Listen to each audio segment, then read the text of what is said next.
we will profit by or pay for what they become. So This meeting is being recorded. we are recording the meeting. We did have requests for that earlier, so we are recording the meeting. And so again, I thank you all for joining us tonight. I am going to ask Ms. Cole if she will share some greetings from our superintendent, Dr. Eric Green. Following that greeting, we will turn it over to Marin Counseling for their presentation tonight. Ms. Cole?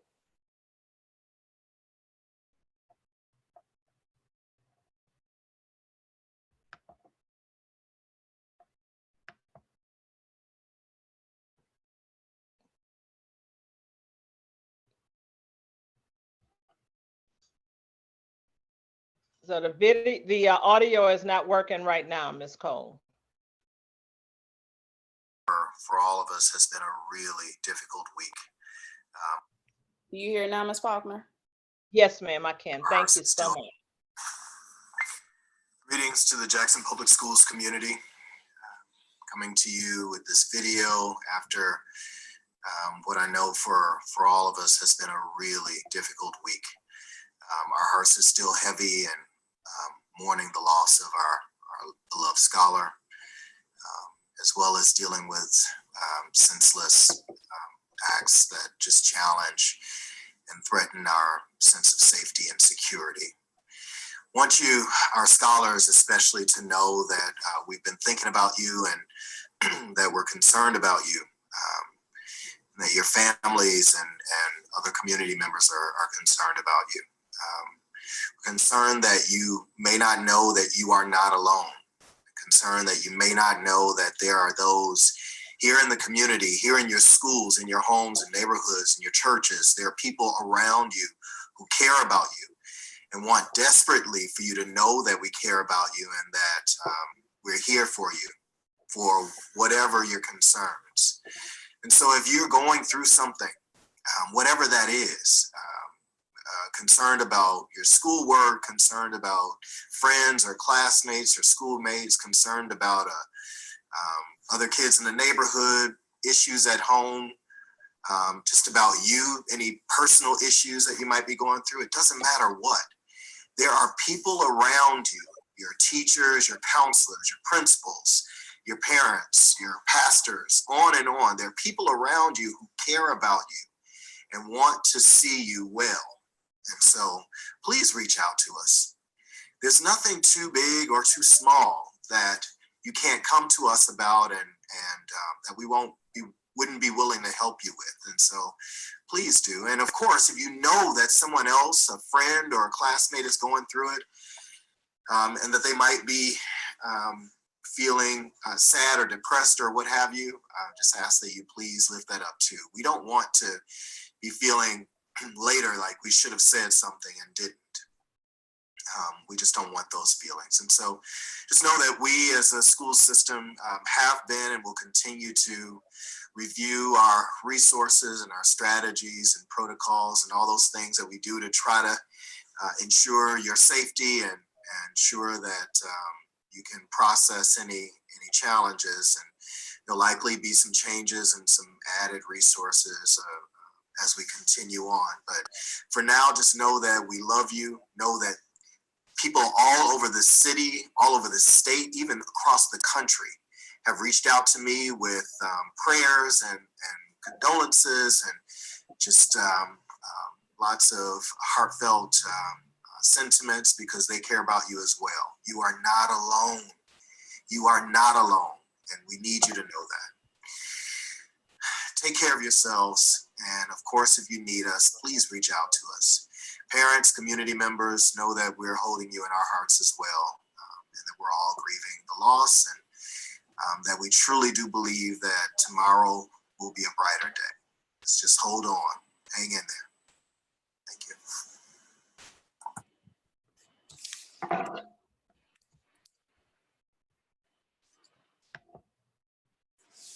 Okay, excellent, excellent. Thank you so much, Dr. Green. We do appreciate your sentiments, and thank you, Ms. Caroline. I do want to acknowledge several of our team members who are on the call today. We have Ms. Lakeisha Marshall Thomas, who is our assistant superintendent for high schools. We have Ms. Amanda Thomas, who is the executive director of climate and wellness. And we have Mr. Sherwin Johnson, who is the executive director of public engagement. So with no further ado, I'd like to turn it over to Dr. David Marin. He and his colleagues, Dr. Brittany Jones and Ms. Diane Hoover, were with us this morning at the 11 o'clock session and provided some very needed information, very welcomed information. So Dr. Marin, I'll turn it over to you, please, sir. Thank you so much, Ms. Falkner. I don't know if, are you all going to do the slides? Because I don't see where it's been, I'm allowed to share. I'll let you all make that determination. But it's, okay, we thank you for the opportunity to be on the call. I want to thank okay, you're the co-host now, Dr. Marin, you can share. All right, thank you so much. I'm going to go ahead and do Yes, that. sir.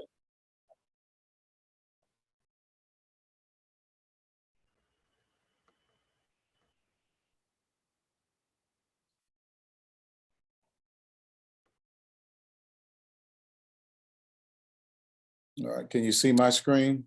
Yes, sir.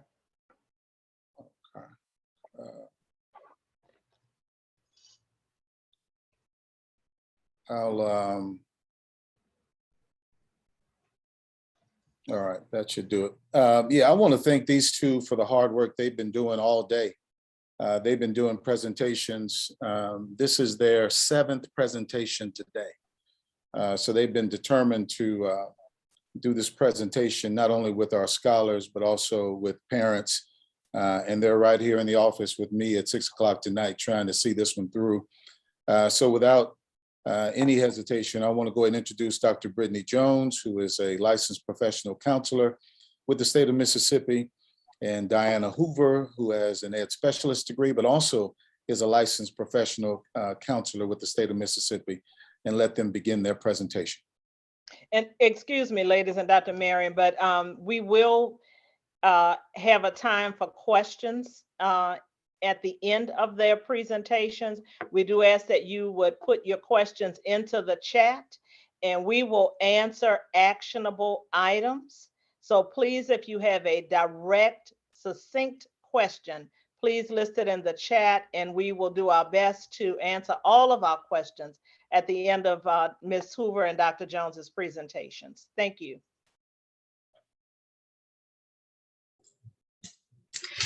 So good evening.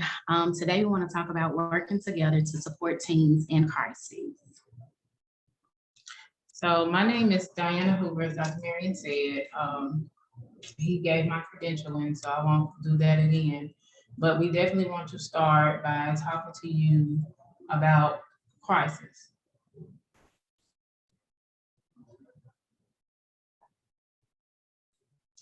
And so what is a crisis? A lot of times we are pinned with this word, but do we really understand what that looks like or what that is? So we have a definition of an internal experience of confusion and anxiety to the degree that formerly successful coping mechanisms fail us and ineffective decisions and behaviors take place.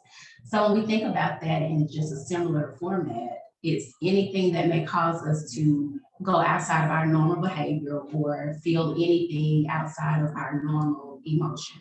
And so a crisis can take place or look different in different individuals. And so when we think about crisis, it's basically something that takes us out of our normal. And along with what Dr. Jones just said, it also puts us in a place where we feel like we cannot cope. Many times our normal coping mechanisms don't kick in and can't take effect, and we need some support and some help in order to get through that moment of crisis. So next, we're going to talk to you about what are some different types of crisis. First, we have what we call a developmental crisis, then we have situational crisis. So sometimes we have developmental crises that happen, outside of our control, or is happening in a situation where something transpired that put us there into this crisis mode. But nonetheless, it's a crisis and we're not able to function and cope with getting through that on our own. Next, we have the situational crisis. Certain situations, let's take, for example, something that we all have experienced, like the loss and the deaths of many of our loved ones throughout this pandemic. Those were situational crises that happened that were completely out of our control. And in those moments, we don't know how to move forward or, how to find supports. And we have to look to outside sources such as ourselves in order to be supports now, because we no longer have those loved ones to be supports for us. And so also when we think about types of crisis, thinking about it from a student's point of view, it could be them making a bad grade on a test. It can be them not having a good relationship with their friends, or ending the ending of a friendship. And so a lot of times we think their crises are not as important because it's, you lost your friend, you'll have a lot of friends as you go through this thing called life. And so that's one thing that we need to start looking at as far as what a crisis is for our young individuals. Early on today, what kind of pointed out some of the things that I know, especially with our younger high school students, like our ninth graders coming over. A lot of the things that I hear and I see is that it's very overwhelming for them to come into that environment, which is completely different from the middle school environment, which is on a much smaller basis. The classes, the peer pressure, my friend is no longer my friend situation, or they're not talking to me and I don't understand why and I don't know what to do, and they feel alone. Sometimes, they feel like their parents sometimes put expectations on them and they're not quite understanding how to get it done or what's to be expected. And sometimes there's an assumption that we think that they really understand what we need and want them to do. And sometimes that has to be revisited as they grow older. Many times we have to evolve our level of parenting with them. We want them to make better choices, and we want to give them choices within choices. So sometimes that's assumed that they know what those choices are or what's to be expected, but there needs to be an intentional conversation to kind of help reduce the stress of what's to be expected, and let them know if you mess up, we have your back and we're here for you. A lot of them have a lot of stress about disappointing you or feeling like they're failing themselves and you. So even though that is not the reality, that's just how they feel in the moment.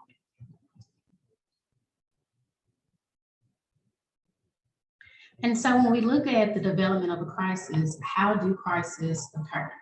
And so, as we mentioned earlier, there may be some precipitating events. So I saw in one of the comments in the chats, not only the transition from middle school to high school, but also from elementary to middle school. We look at those transitions, and again, we may not think that they're big transitions. We may not think that our kids have a difficult time getting into the flow of what their new expectations are, but that is a big transition, especially for those kids who may struggle with not feeling like they don't fit in, or struggle with not making friends easily. So that is a big transition for them. And then failed coping skills. We see that often in our sessions. If they've had previous therapists that have told them certain things, or even in our sessions, we tell them coping mechanisms that we feel may work for them. And then they come back and say, well, I tried it before. And what we've noticed is they may try a coping skill one time and they may feel like, okay, well, this doesn't work. And so getting them to understand that the things that typically work for them, it may not work the first time. And so as we go into the failed coping mechanisms, then we look at external resources. So things outside of their control, those are some things that may cause a crisis as well. So think about a move. If a child has to move to a new district, or if there are any changes in the household, again, we don't think about those things impacting our kids, but they do. Another thing that we want to just think about, a lot of the time, what stresses us as parents affects our kids, even though we think we're being proactive to keep them away from it. A lot of the time they can feel our energy, they can feel our stress. And we sometimes just need to have a conversation to help them understand that it's okay. You know, sometimes we think we're protecting them, but kids are very resilient. And there are some things that they can, you know, help us through if we just be, you know, open with them to help them understand what's going on. And I'm glad you mentioned the communication piece of kids understanding what our energy is, because sometimes we put too much on our kids. You know, it may not be beneficial to know for our kids to know that we're struggling with paying bills, because that is an added stress that they don't need. They're already dealing with so many other entities that's just an added stress that could cause them to be placed in a crisis.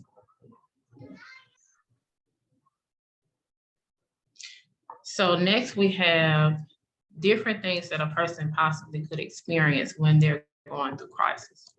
So one of the first things that we have on this list is anxiety. I'm gonna go through the list and then I'm gonna go back and just kind of break it down so you can better understand what they are. We have anxiety, helplessness, anger, and depression. So anxiety is really important. This is one of the things that I kind of love to teach and explain, because anxiety has so many different layers. We have panic, we have phobias, and then we have what we call generalized anxiety. And many times, most of us have experienced generalized anxiety. That's just our thought process of thinking that the worst could happen or something is about to go wrong. Many times, many kids today, like we heard several times about them experiencing panic. And a lot of the time they face a lot of pressure because they don't know it's panic, or, you know, somebody asking them, why you didn't tell me that you suffer from anxiety attacks or panic attacks? And they be like, well, I didn't know. And that's honestly a true answer.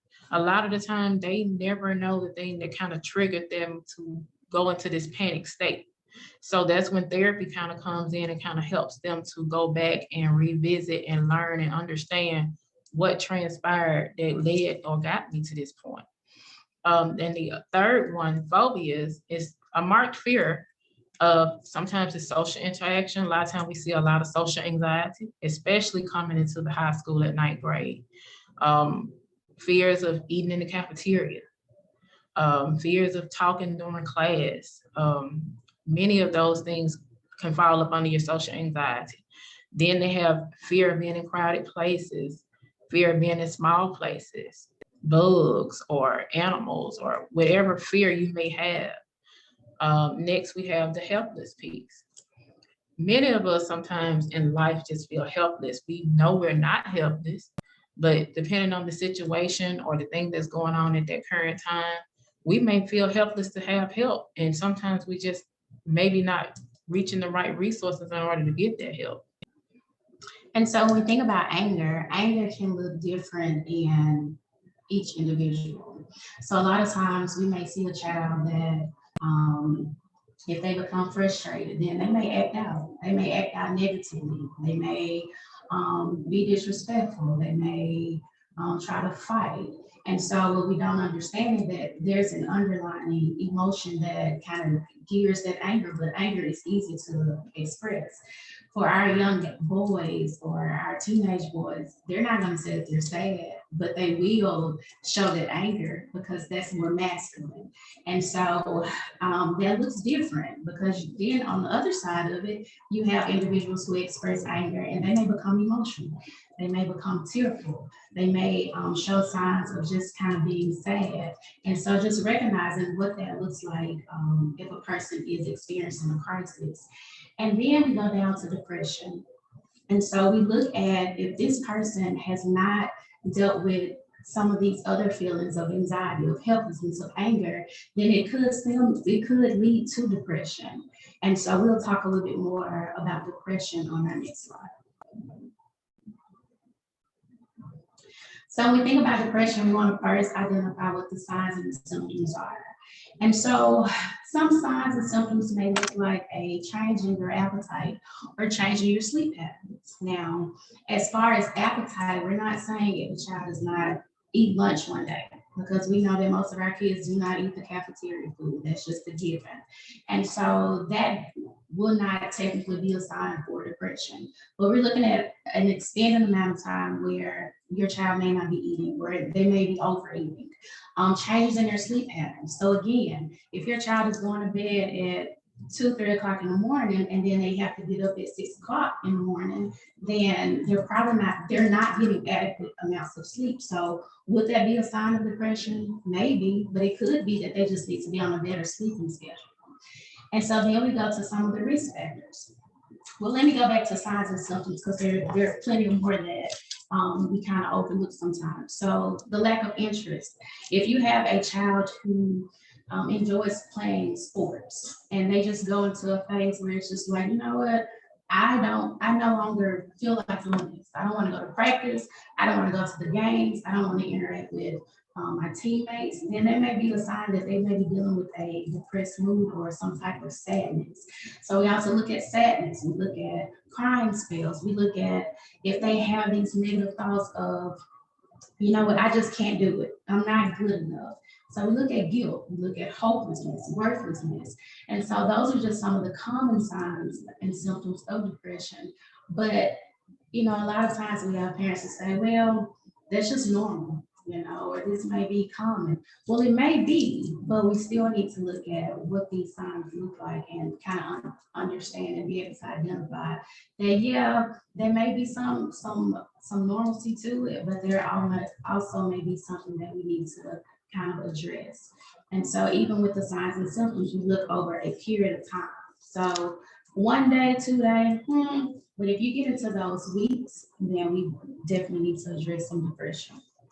Look, you helped me to think about an interaction with my son not long ago. We tried a new sport. And, you know, me, I'm the parent and I want to push him through. I don't want him to quit, you know, in the middle of it. But a lot of the time, things like that can cause stress. But, you know, I had to sit down and ask him, hey, what do you not like about this sport, or why is it stressful for you? Like, he was getting depressed thinking that I was going to push him through it. Well, you know, we saw through it. We found some coping mechanisms for him to help him feel accomplished. He did finish it. He had some low times throughout it, but now he did resilient through it. And then we found that he rather to do a different sport. So we're going to try that next. But sometimes we have to hear their concerns and reservations with things that they're going through, because they may have legitimate reasons as to why they can't push forward. Because at first I didn't want to listen. I thought just maybe he just didn't want to do anything, but it wasn't that. He just felt that wasn't for him. And so that's just an example of one of the things that you could kind of pick up on with those depressive symptoms. And so that kind of goes into the risk factors too. Being forced to do something that they don't want to do and not feeling like they are being heard. That could be a risk factor to depression. Also, just different things as far as grades. If we have these expectations that we feel like they need to meet. Oh, my child has to be an A student. Well, we know that all kids are not going to be A students. We know that all kids are not going to be B students. And so putting these expectations on them can really be a risk factor to depression. Also thinking about their friends, peer pressure, social media, all of these things can be risk factors to our kids to be dealing with the depressed mood. And so if these things are not addressed, then it can go into suicidal ideations. And so with suicidal ideations, that's the thought of wanting to hurt themselves. And so we talk a lot about suicidal ideations because just because a child comes to you or goes to a teacher or goes to a therapist or a counselor and says, you know what, I'm having these thoughts, so I just don't want to wake up anymore. Like, I'm just over it. I don't want to do this. Like, I can't make the grades that I need to make. I just want to go to sleep and not wake up. Well, that's a thought, right? And so when we have these thoughts, that's not necessarily saying that they are suicidal, but what we want to look at with the suicidal ideation is that it starts with a thought. So if it starts with a thought, we have to allow our kids to have an open dialogue where they can come, they can say things to us, and we not spaz out about it, or we not become defensive about it, or we not have this attitude of, well, what you suicidal for? Like, that don't even make sense. Like, you don't have anything to worry about. Where if we come at that approach, then they're not gonna say anything, and then who knows where that thought can transpire to. So let's talk about those suicidal ideations just for a second. One of the things I try to teach and caution my parents about is the reaction.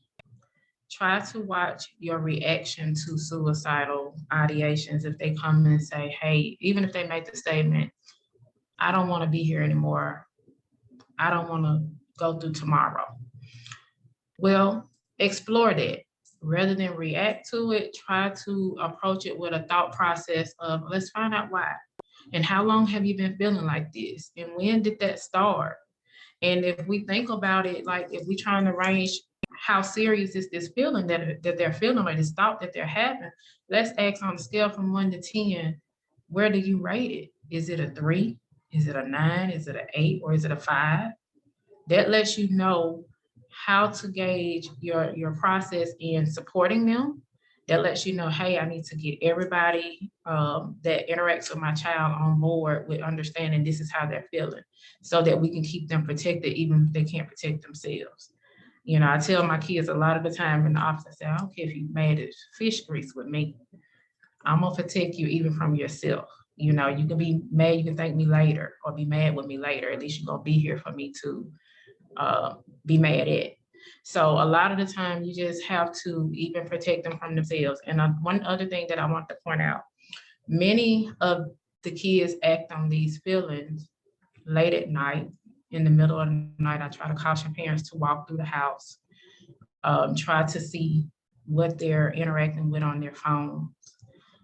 Sometimes they search social media for quotes and memes to kind of express indirectly what they're feeling. I recently experienced a kid who, in my face, did not appear to be suicidal or have any thoughts.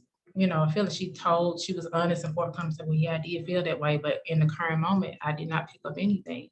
But yet and still, she had been communicating with a peer and showing all this descriptive language of showing that she was thinking about cutting. And some of the things that you want to pay attention to is their arms, their inner thighs, their torso are places where they actually do the cutting. So, you know, you start seeing little scratch marks and stuff there. Just start paying attention to those things, because I've learned in the time that I've been doing mental health is that many times they have been having these feelings long before they told us in high school. Sometimes these things start in elementary and middle school because of bullying, or maybe just an interaction that, you know, went bad for them. I once remember a kid telling me, you know, a teacher told him he wasn't going to be anything when he was in elementary school. And I didn't meet this kid until he was like 10th grade in high school. So just think all these years he's went through school off of one person's opinion of him that wasn't correct. So, you know, sometimes we just have to challenge those negative thoughts. And also with suicide ideations, we hear often that parents say, you know what, they're just doing it for attention. And that may be the case. But we also have to take that seriously, because if we don't, sometimes when kids say things like that and we don't take it serious, and if they're impulsive, they may just do something to show you that, you know what, you didn't listen to me, you didn't hear me. And although they may not have an intent or a plan, they may just do something because of that impulsivity and because they didn't feel like they were being heard. So we have to look at all of those factors. Even if you feel like it's attention seeking, you still have to take it as serious as it's not if it weren't attention seeking.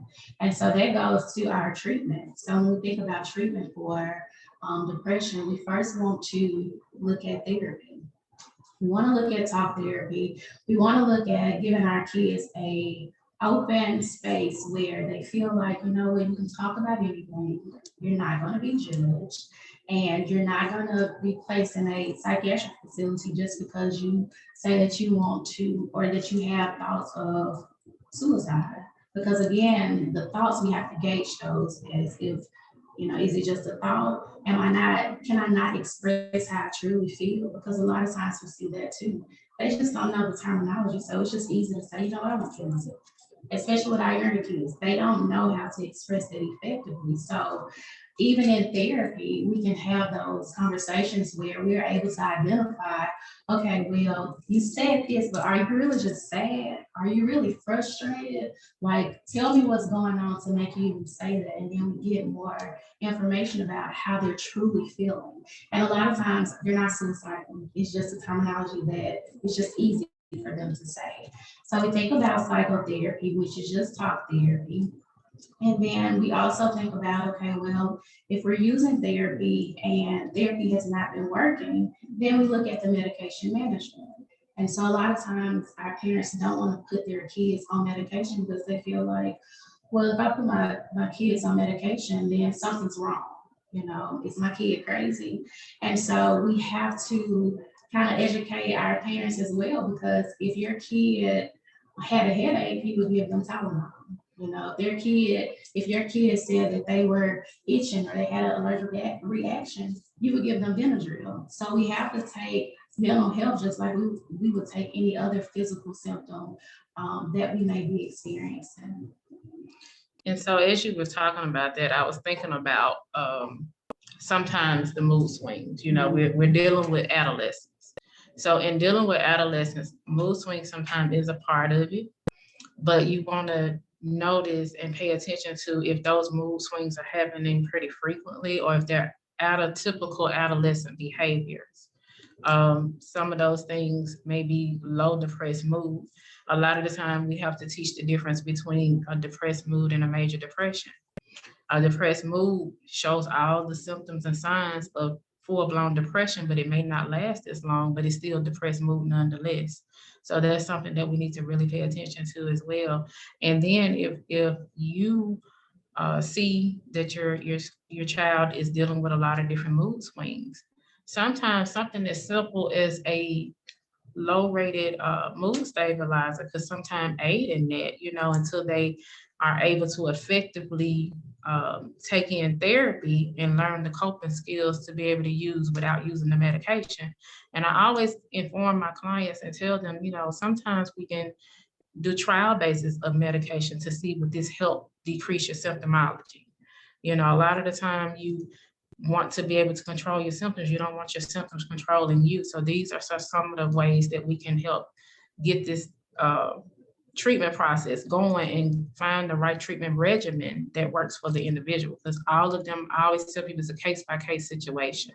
And when it comes to medication, what medication that works for me may not work for Dr. Jones, but the medication for Dr. Jones may not be sufficient for me.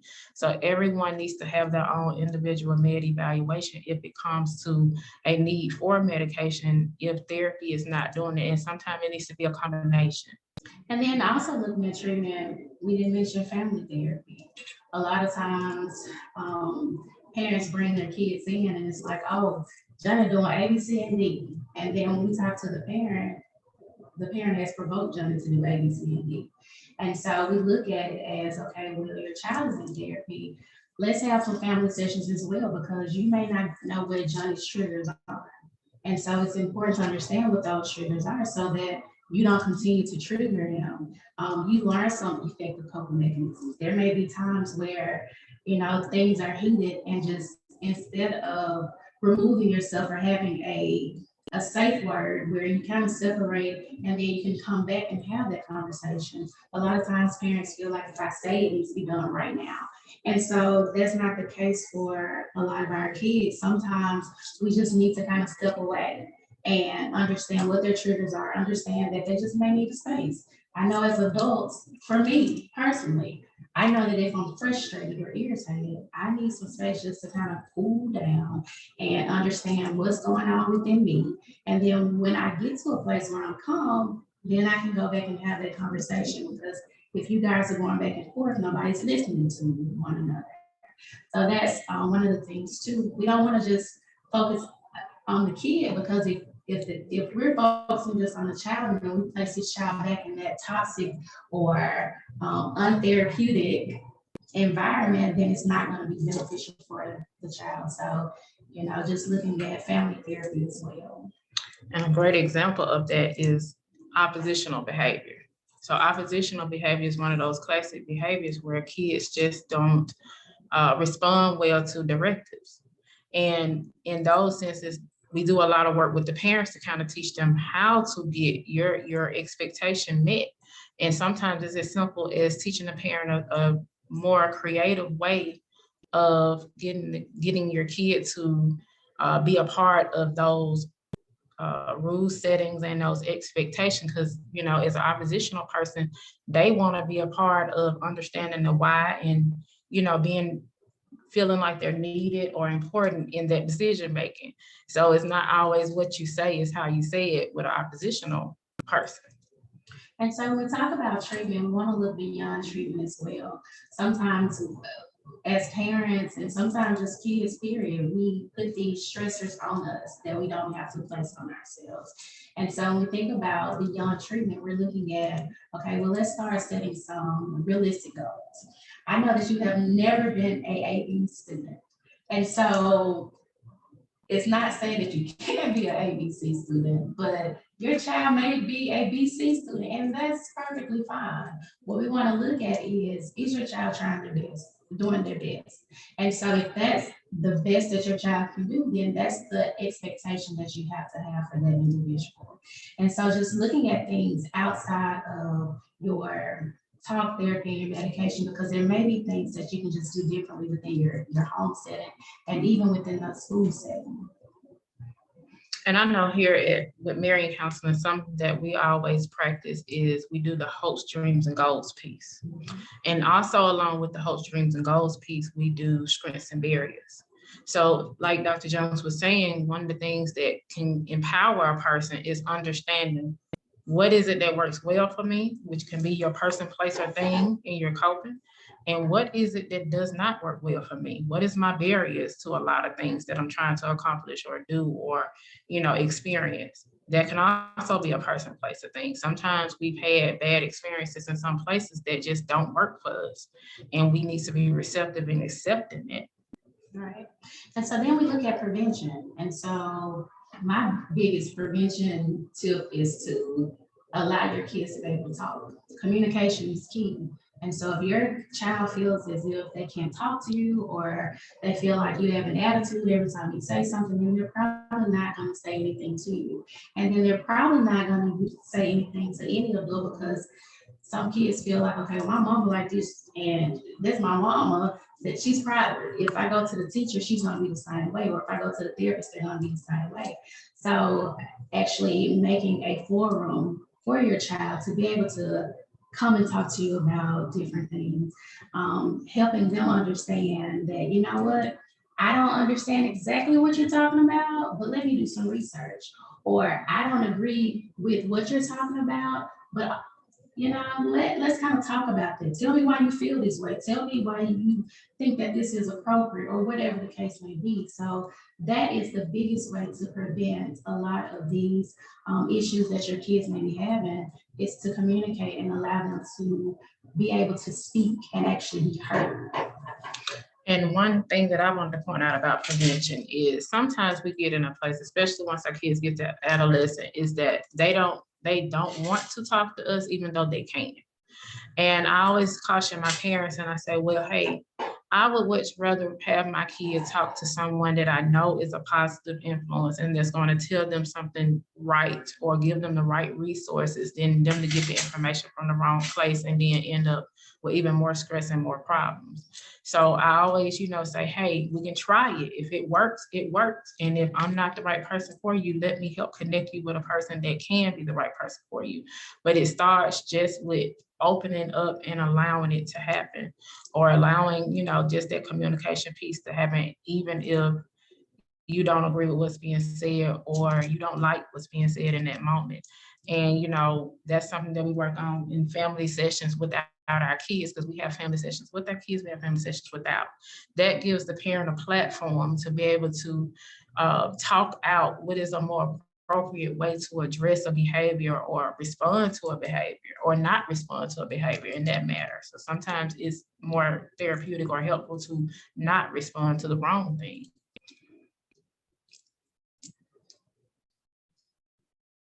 So now I want to talk a little bit about the resources that are available within the schools. So of course, we have Marin Counseling Services, which were available in all middle and high schools. And so I want to talk a little bit about the referral process, because referrals can be done by teachers, they can be done by students. If a child is 18 or older, they can refer themselves, they can do their own paperwork. And also with these services, we provide services for those who are uninsured. So a lot of times families are like, well, I just can't pay for it. I can't afford therapy. And I always tell parents too that, sometimes we kind of put therapy on the back burner. Sometimes we can't afford therapy. It's just not priority. But for those who truly can't and they don't have the insurance to actually be able to get those services, we do work with individuals who are uninsured, and they get the same quality service that all our kids get. And so then we think about the school counselors. The school counselors are there as well, all day, every day. The school counselors can also refer to Marin Counseling. So if a child feels more comfortable going straight to their school counselor, because they may have more interactions with them on a regular basis. And so they can talk to their school counselor as well and let their school counselor know that, hey, I'm feeling this type of way. And then the counselor can actually refer so that they can get services as well. So one other thing that I want to point out about Marin Counseling Services, we also have what we call a case management, community support services piece of our treatment. And with that, that's like an added extra support. Our case managers provide skills. They also help to find resources. So like the example she gave about not being insured. Well, none of us stay at a status for a long period of time. You may be without a job at this moment, or you may not be able to afford this for this moment, but that does not stay the situation. With the help of our case managers, sometimes they have resources for jobs, sometimes they have resources for housing, sometimes they even have connections with, even if you don't apply for or don't qualify for Medicaid, we may have some other insurance sources that they can actually help connect you with. We have a wide plethora of resources throughout the state that we can help assist families with. And a lot of the time we get that knowledge from understanding that there is a current stress going on that is affecting the kid, that in turn turns into us understanding that there's a need in the family, and us not just being able to service your child, but even being able to help the family as a whole. So it's a whole networking connection. We do these things in order to just help us be a better people. Right. And so kind of want to look at Marin Counseling as well, because Marin Counseling has been in the school district since 2010. So this is not a new resource for our parents. Marin Counseling has been available since that time. And so it's really important that we told the kids earlier, if people don't ask about it, or if our kids don't tell us that they need help, then how do we know? And so just knowing that these resources are here, and even with the school counselors, just being able to let our kids know that, hey, there are people within the schools that you can talk to. And so it's your staff, your administrators. And then for those individuals who don't want to have services within the schools, we have community-based organizations that can also address some of your therapeutic needs. So the resources are there. But again, it goes back to that communication piece. We have to allow our kids to know that, hey, we are out here. And then also not only that we're out here, but we care. And so you have to start that piece, some at school, but also within your home setting. And just so you all know, we have therapists that are also inside the office, as well as us being stationed inside the school. So even with younger kids, sometimes we have got a referral for a kid, understand that they have younger brothers and sisters that can also benefit from the services that may be in middle school and elementary school. And we have been able to sign up whole families at time and be able to get everybody the help that they need. And so for those kids that are in elementary age schools, they can actually come to the office and see Dr. Jones. She is one of the site office-based therapists, unlike myself, who is actually stationed in a high school or even middle schools. But we're not in the elementary schools, but we do service elementary students.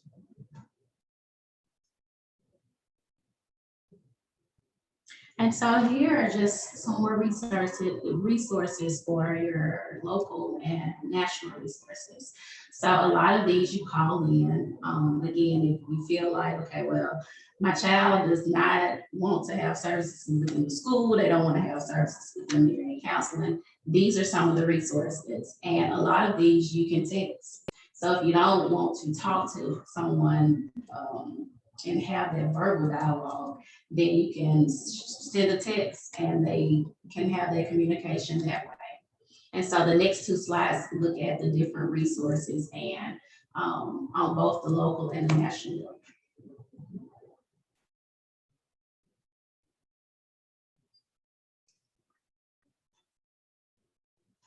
And so like we said before, they have different resources for almost every situation, whether it's crisis, whether it's sexual abuse, whether it's suicide prevention, cutting, domestic violence, addiction, eating disorders, even academic stress, you know, so they even have a teen hotline. So any of these resources, you know, they're gonna have a base person that can actually even help you find somebody in your local area.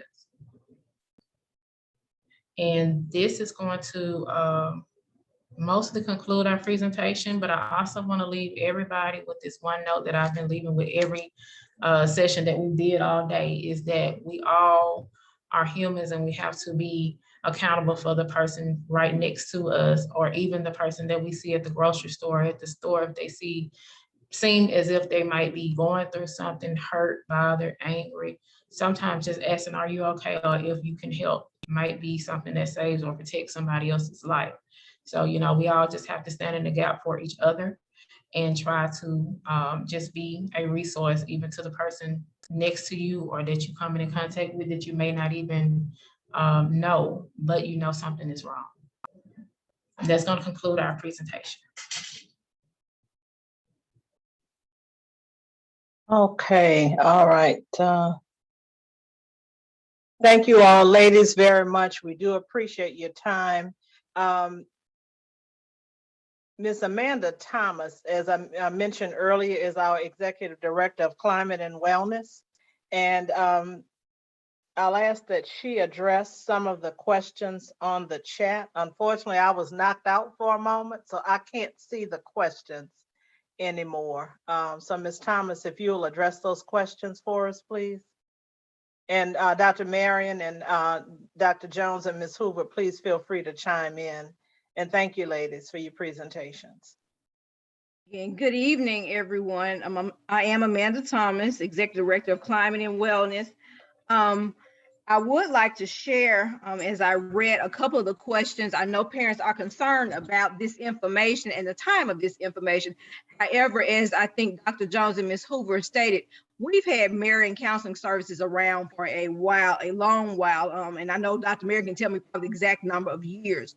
I will state that I'm a parent in Jackson Public Schools, and I've had a high schooler and I have a middle schooler now. And so I can state that at the school that my children have been in, I've been very much aware that Marin Counseling, when we did open house forums, the Marin counselor was actually there to be a part of that open house forum as well. So whereas I will apologize for those who may not have known about the services, they have been around for a very long time, and they've always been a part of parent meetings, parent nights, so forth, very, very visible and vigilant in what they do each and every day. So I can't state that.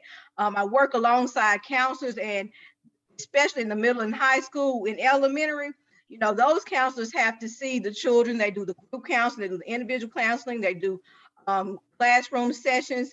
But you know, those middle and high school counselors, they have been so excited to have Marin counselors on staff, those therapists, as well as those case managers. So I do apologize that some of you may not have known about the services, but I do want to state that Marin Counseling has been a resource for our families and our students for some years, quite a few years. Dr. Marin, can you tell me how many years? Yes, ma'am, since 2010. And we have participated in those activities that you spoke about. And so we always push our services out to young people in the schools, as well as parents, as well as school staff. So you're absolutely right with that time. The other question, and I know Ms. Hoover mentioned, was about elementary students. Whereas Marin Council has stated that they are on site. That is another benefit for parents. They're on site in all of our middle and high schools. And I think they did mention that oftentimes there's even more than one mental health therapist on those sites, depending on their caseload. For elementary students, we do have Hines Behavioral Health Services that service those children. But as Ms. Hoover stated, if parents are wanting those students to be serviced by Marin Counseling, then they would just offer those services at their particular office, off-site. They are on site at each middle and high school. I think it was another question. Now this question definitely will be for our mental health professionals. How does a parent determine a teen crisis from normal teenage behavior? Let me just say on that one that I think that's difficult for all of us as parents. But one of the things that we can tell you is that not everyone who comes to us do we put into a counseling program. So we do what's called an assessment. So some people are assessed and told to talk to the parent about some different parenting strategies, and parents are made aware that this is not the kind of crisis that warrants this level of intervention. So just please know that an assessment can always be done on your child, because that's a tricky one. How do you determine what's real and what's not? And with the children we have nowadays, that can be difficult no matter the age.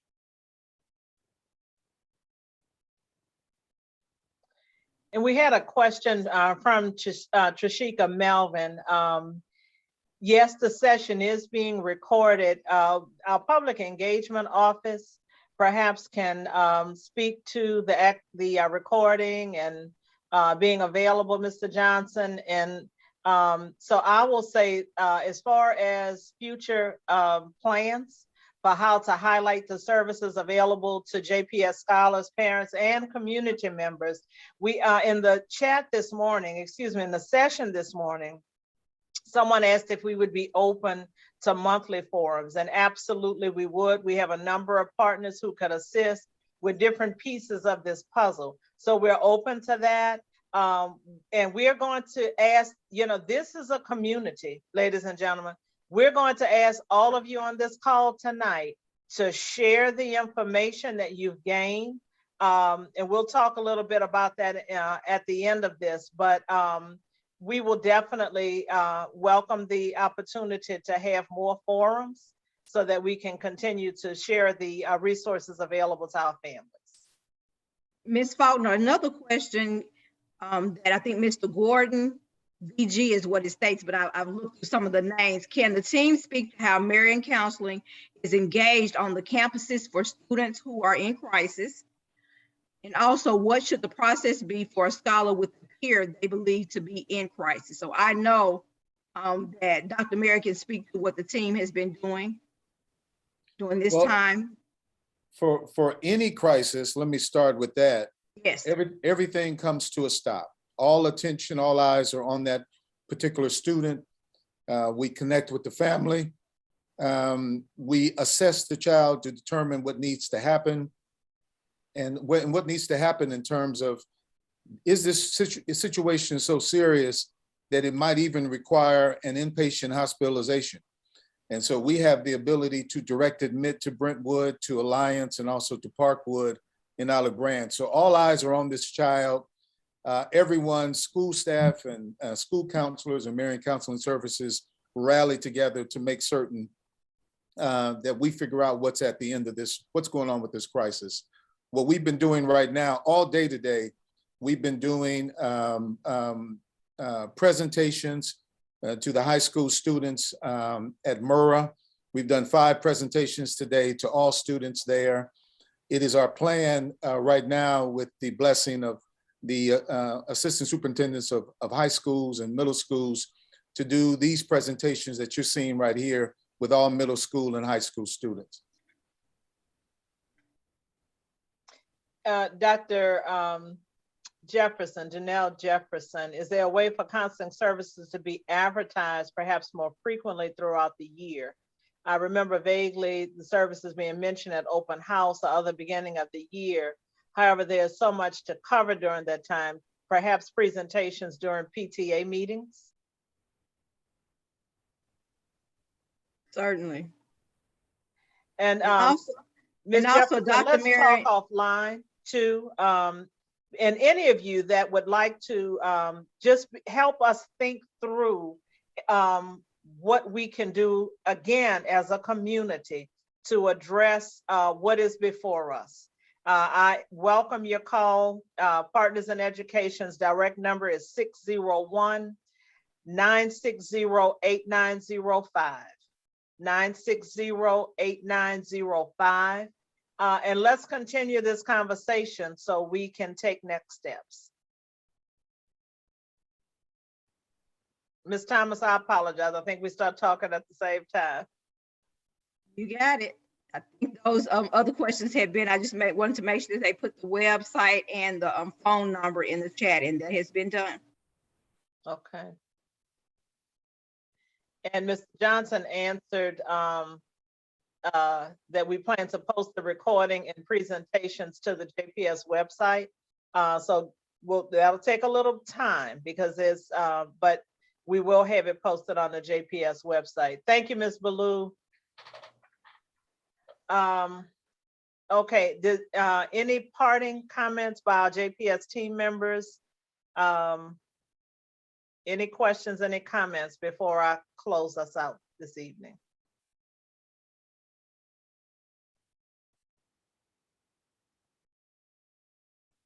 Oh, there was one additional question about high school counselors. Is this counselors are very difficult to reach in high school? Why is that? Are we supposed to go through? Okay, are we supposed to go through them? So I will state this, well, all counselors are pretty busy, whether at each level. However, the best way to get pretty much any staff member is via email. And school status, we know now, is a very, very good communication device for reaching any of the staff members. So if you're having problems reaching your counselors, I would state to send them an email, and they should respond very quickly. You know, most of us check our email rather frequently throughout the day. And as far as are you supposed to go through them, any staff member, as they stated, can refer the student. And of course, parents, if you're wanting referrals for your children, definitely, you know, that's who we're in counseling. Any of these agencies have to get consent from. So you're definitely number one as it relates to whatever guidance, whatever services, whatever you've observed. You're our number one person to inform us of that so that we can get the support that your children need and deserve. I think too, we put our office number in there so anyone seeking services can call our office. That number is manned 24 hours, 7 days a week. And in addition to that, there were a number of resources that were available at the end of Ms. Hoover and Dr. Jones's PowerPoint, and that will be made available on our website as well.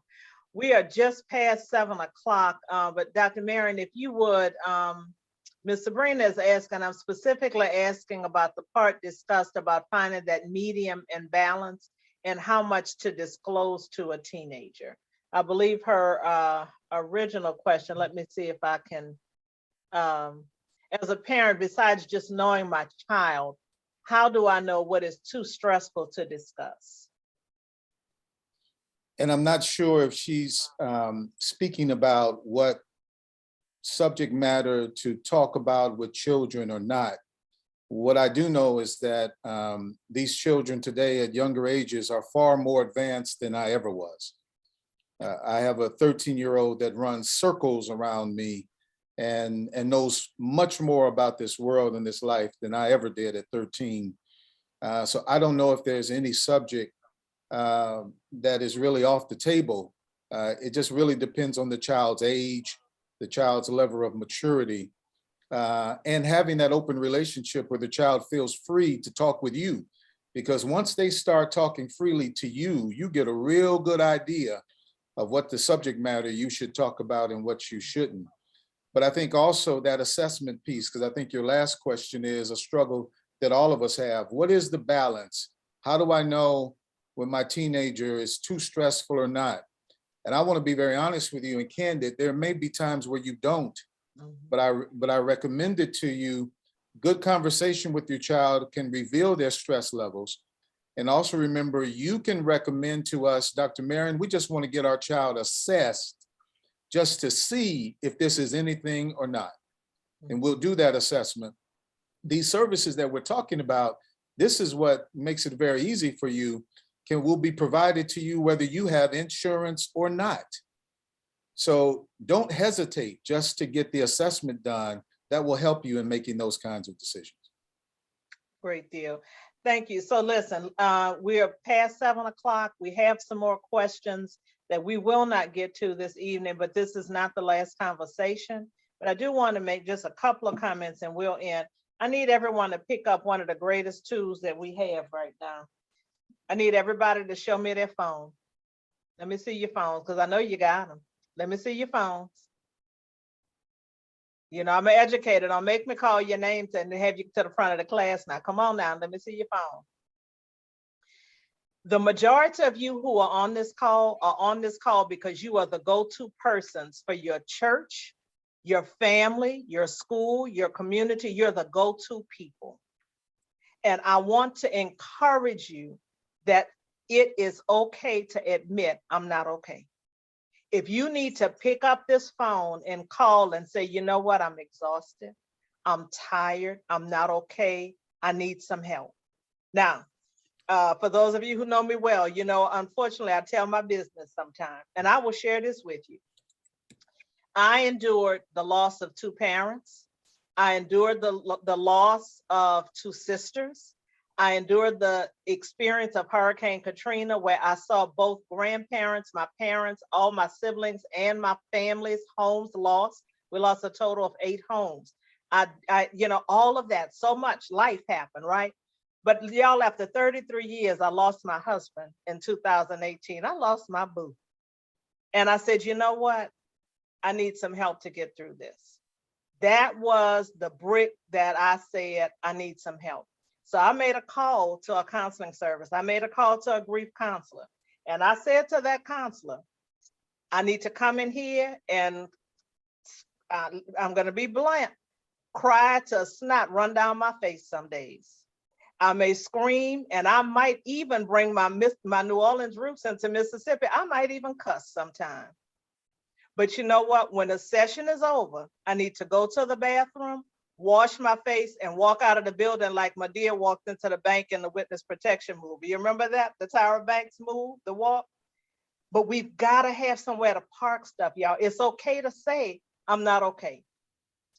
Who would have ever dreamed that we would still be wearing masks, that we would still have to social distance, that we would still be disconnected? We're not built for this. We're not, and it's okay to admit that. It is okay to admit that you are not doing okay. The other thing is, once you have dealt with you, right? Once you put on your own oxygen mask, as they say, then you might need to pick up the phone and call and say, you know what, I saw you the other day and I'm concerned. Let's talk. I might have to walk with you to help get you some help and some resources because I'm concerned about you. Make that call.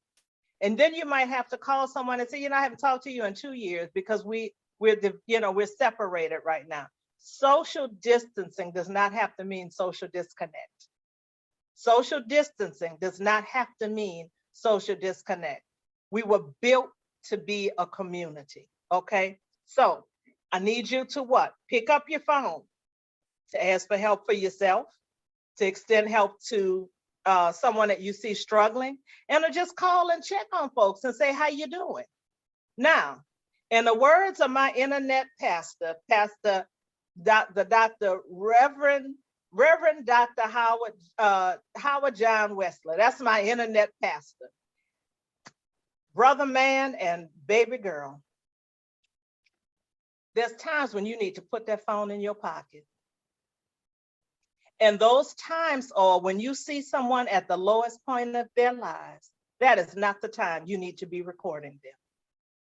That is not the time when you need to be the first to post something on social media and you do not have all the facts.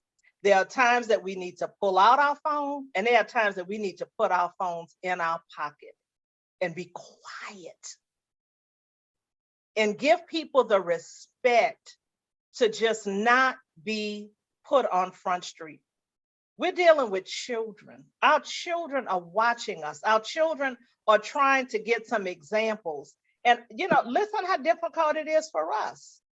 What are our children dealing with that they see us putting things, recording things when people are hurting and in pain, and we're posting it, we're sharing it.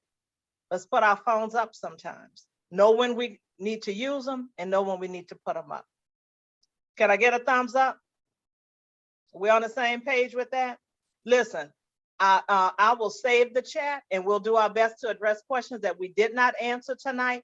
Please don't let this be the last conversation we have. If you forget the phone number, I'm the PIE lady, PIE, Partners in Education. Let's continue to maintain contact with one another and look at next steps. We are located in the Morrison complex, and we'll just go from here what our next steps need to be, okay? Thank you all so much for joining us. Dr. Marin, any final comments?